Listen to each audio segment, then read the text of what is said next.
He called his mother.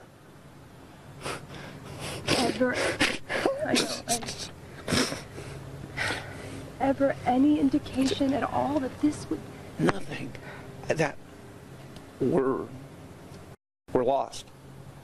I don't understand. There's no anything. You know, reportedly their 90-year-old mother is in shock as well over the shooting by her son. How could this, the question is, how did the family not see anything? I mean, apparently they were not in touch with him. So how could this go on without anyone around him not noticing? We're not saying the family because they weren't in touch with him. Apparently they talked to him twice a year. How could anyone around him, though, not notice? Well, you see, that's just said.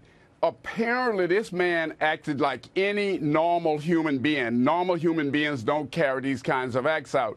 It is also believable that the family will live more, the majority of the family lived in Florida. He was there in Vegas. If it was anybody who would have known perhaps what he was up to, it would perhaps be people perhaps closest to him within his neighborhood. He lived in this retired community.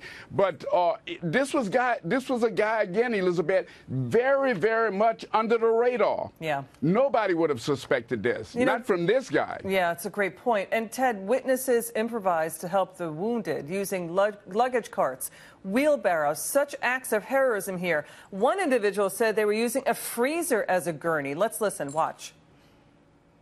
When we walked up on this earlier, I said that was probably used as a gurney. When I just met you, you walked over and you said, you know what that is? And I said, that's a freezer that's probably used as a gurney. So you're telling me that really was, they used it as a gurney, and the tables that were inside were as gurneys as well.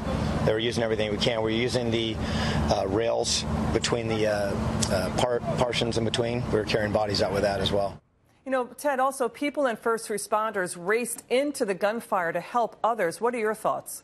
Well, you know, that's what we need to take our hats off to law enforcement and first responders. Here it is. Bullets are raining down on individuals in a crowd. They themselves don't know where they're coming from, meaning members of the crowd. And you've got first responders and good American folk. They're trying to save the lives of their fellow citizens.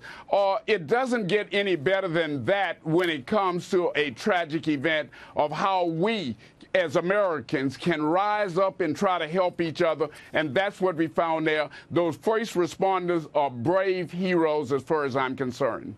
Ted Williams, former homicide detective, thank you so much for coming on. Thank you for your service to our country, sir. Thanks again.